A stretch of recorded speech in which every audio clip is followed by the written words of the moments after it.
আসসালামু আলাইকুম doctor sir, কেমন আছেন? ওয়ালাইকুম আসসালাম রহমতুল্লাহি ওয়াবারাকাতুহু। আলহামদুলিল্লাহ, ভালো আছি। আপনি কেমন আছেন? আলহামদুলিল্লাহ, কিন্তু আমি কিছুদিন ধরে খুব মানসিক চাপ এবং হতাশায় ভুগছি, তাই একটু পরামর্শ নিতে চেয়েছিলাম। আল্লাহ আপনার উপর দয়া করুন। মানসিক চাপ আমাদের সবার জীবনের একটা অংশ, কিন্তু গুরুত্ব দিয়ে দেখা দরকার। বলুন, কতদিন ধরে এই অবস্থা? প্রায় ৩-৪ মাস ধরে দিনের বেলায় খুবই অস্থিরতা, মনোযোগ কমে গেছে, রাতে ঘুমও কম হচ্ছে, কখনো কখনো জীবন নিয়ে চিন্তা খুব বেড়ে যায়।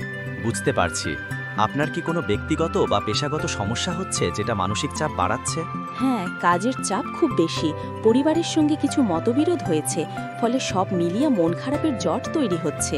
এই পরিস্থিতিতে আপনি খুব স্বাভাবিকভাবেই হতাশা বোধ করছেন। তবে চেষ্টা করতে হবে ধীরে ধীরে মনকে শান্ত রাখতে। কিভাবে করব? আমি নিজেই অনেক সময় অন্ধকারে মনে হয়। প্রথমে নিয়মিত একটা রুটিন তৈরি করুন। প্রতিদিন একই সময় ঘুমাতে যান, হালকা ব্যায়াম করুন, যেমন হাঁটাহাঁটি। ব্যায়াম করতে ভালো লাগে না, কিন্তু চেষ্টা করব। হ্যাঁ, এটি মন ভালো রাখতে সাহায্য করে। এছাড়া পরিবারের সাথে কথা বলুন, মন খুলে নিজেকে প্রকাশ করুন। কথা বলতে ভয় লাগে, মনে হয় কেউ বুঝবে না। এমন ভাবনা আসতে পারে, কিন্তু কথা বলা অনেক সময় সমস্যা কমিয়ে দেয়। প্রয়োজনে কাউন্সেলিংয়ে সাহায্য নিন। ডাক্তার স্যার, ওষুধের দরকার কি? আপাতত মানসিক চাপ কমানোর জন্য আলপ্রাজোলাম খুব সামান্য ডোজে নিতে পারেন, তবে ওষুধের ওপর বেশি নির্ভর করবেন না। ওষুধের পার্শ্ব প্রতিক্রিয়া কি? ওষুধ সঠিক ডোজে নিলে সাধারণত সমস্যা হয় না, কিন্তু নিজের থেকে ওষুধ বন্ধ করবেন না আমার পরামর্শ ছাড়া। আর কি করব?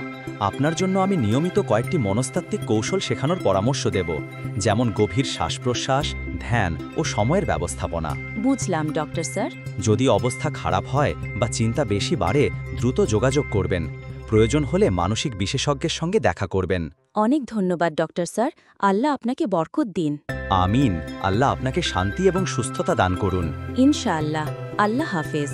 আল্লাহ হাফেজ।